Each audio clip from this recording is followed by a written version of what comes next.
So, we've talked about how algorithms are simply clear descriptions of the steps in the process for solving a problem.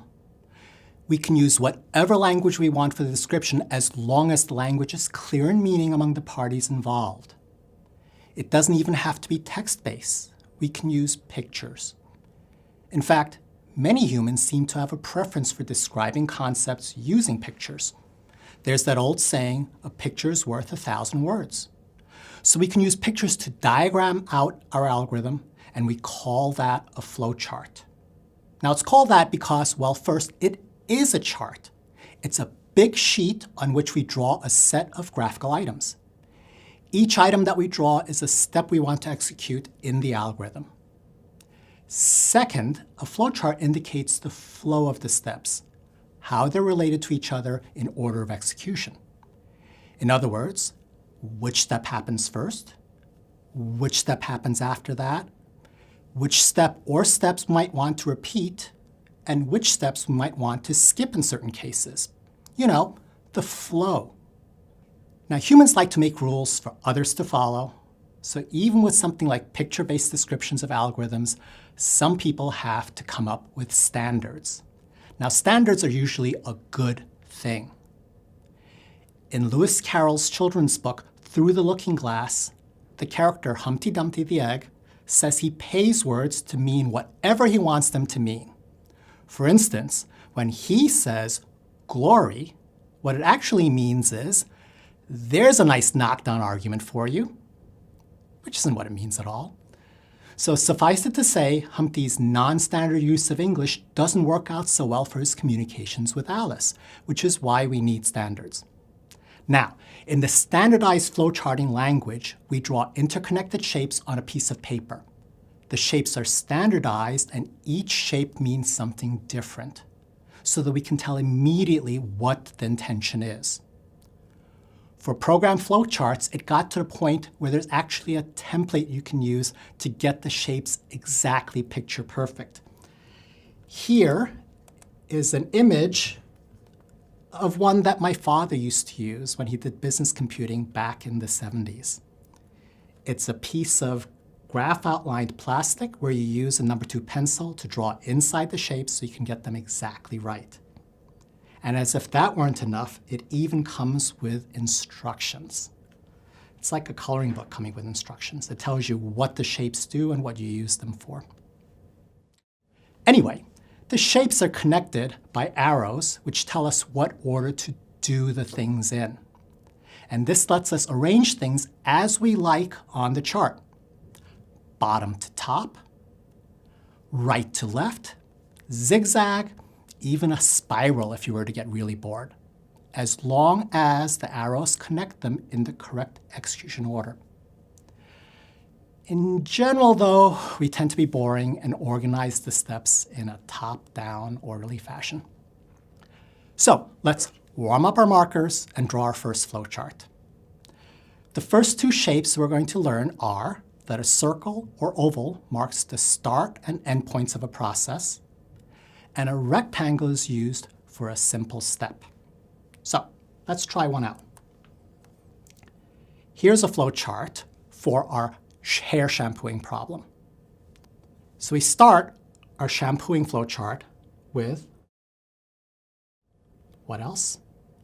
To start. Our next step, if you remember correctly, was to wet our hair. Step after that is apply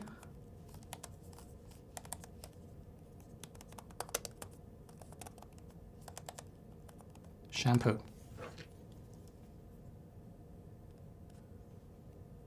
Step after that is to lather.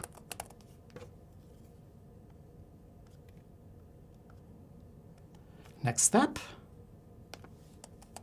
rinse. And last step is repeat. Okay? And there you have it, how to shampoo your hair in 5 easy steps. Now, let's get a little more technical and computery. We don't shampoo our hair in the computer, we do math. So let's do a flow chart to compute the circumference of a circle of radius 5. So for that, we need a new flow chart. Again, we start at the beginning with a start. And our next step consists of computing that the circumference is equal to 2, brush off those old high school math cells in your brain, 2 times pi times our radius, which is 5. And that's the entire algorithm. Very dull, and furthermore, it always calculates the same answer. And after all that, it doesn't even tell us what that answer is. So let's improve upon it a little bit by inserting a person into the process. What if we have a user who wants to calculate the circumference of a circle of any size? For that, we need a different algorithm and therefore a different flowchart, this time with input and output. Flowcharts use a slanted parallelogram for this purpose. So again, start. But now, we're going to ask the user to input the radius that they want to compute the circumference for. Then, the next step, well, we've already seen that. That's that the circumference is equal to 2 times pi. But this time, it's times the radius which the user gave us. And because we're so upset about the computer keeping the answer a secret, we're going to, once again, have a box, sorry for tiltedness, where we tell the computer to output the answer that it computed. And what do we go to next? Of course, the end. So that's a little more interesting. But what if we were worried that the user might enter a negative number? And what if we were feeling rather forgiving and we want to work around that? If we use the standard formula as we did it before, our circumference would just come out to be a negative number. And we don't like that. So, conditionals to the rescue. In flowcharting, we use a diamond to indicate a conditional. It tells us what our decision is based upon, and the arrows coming out of the diamond tell us which set of steps we are going to execute for each possible outcome. So, continuing with this flowchart, let's just start drawing over here. We draw a diamond. And inside the diamond, we phrase our question, which is the radius that the user entered, in fact, less than 0? Right? Which would be bad.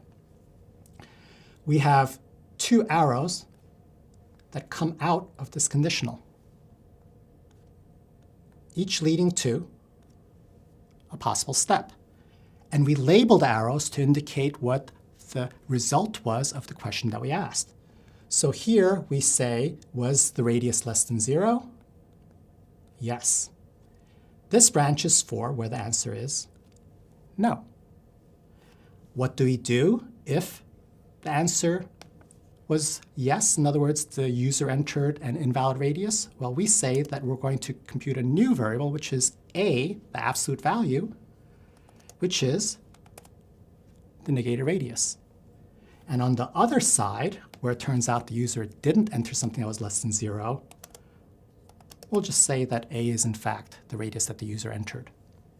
What happens after this? Well, the 2 join back up again. Now the question is, this little mini flowchart on the side, how do we incorporate that into our program? And the answer is, it's in the arrows. So if you look at our main flowchart, we asked the user to input an R and we did calculations based upon it. Now we're going to splice ourselves in there and say after the user has entered the value, we then go to the steps that determine whether the value is good or not. And after we've computed a cleaned up value, we go back and insert ourselves there. Hopefully that makes sense. Now, there's no reason why we actually have to have any steps on one or the other side. We can have nothing there. For example, what if we were also concerned that the user might enter a radius of 0? And for that, there's really no fix. So we will ask the question, is the radius equal to 0? Right? And if the answer is no, now you notice I put the no on the other side this time. It's completely up to me. Nothing special happens. But if the answer is yes, in other words, the user was silly enough to enter a radius of 0, what we will do is output a message to the user saying,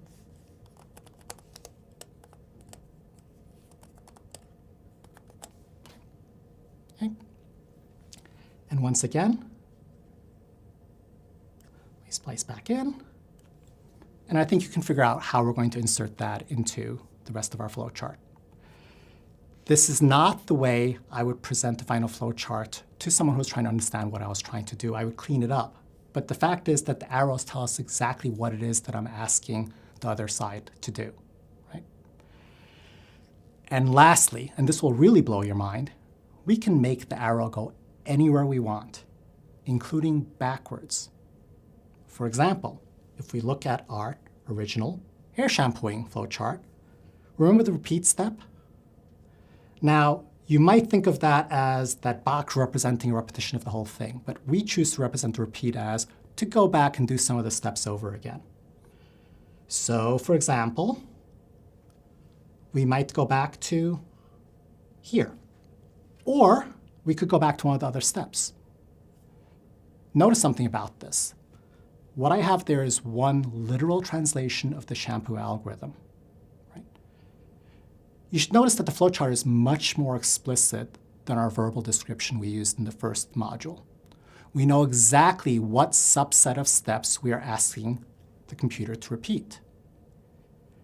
However, being allowed to be more explicit means we're responsible for being more explicit. And this example specifically says you should go back to the lather step. And we already know that's wrong. We could change this to include more steps. For example, just by redrawing the arrow, we could go there, or we could go there. One or the other. We know that going all the way back to wet our hair is too much. So instead, we'll have it go back there. And what that tells us is that what we should repeat is the application of the shampoo, the lathering, and the rinsing, which is exactly right. One other thing to point out, when we go back to a step we've already executed with that backwards arrow, that doesn't mean do that one step. It means to pick up the entire execution flow from that point onwards again. So if you look at the way you've drawn it here, the algorithm says that we should spend our entire lives in the shampoo, doomed to repeat the apply, shampoo, lather, rinse steps over and over again. And we call this an infinite loop. We're going to learn a lot more about this in much greater detail later in the course. Now, there are a whole bunch more details to flowcharting, but I think we've given you a sufficient taste. You might think, really? We're supposed to use this stuff? Well, yes. When you're just jotting down ideas, whether it's for how you're planning out the activities for the day, how you're going to tell your friends to get to your house, or drawing out grand plans for conquering the world, it's often useful to diagram out your thoughts. Another use of flowcharts is to convert actual programs back into a flowchart form because the pictorial representation often makes flaws in your reasoning stand out. I've programmed professionally for several decades, and I still routinely diagram my algorithms with flowcharts. Scout's honor. You should too. That's it for now. Thanks for watching Align Online.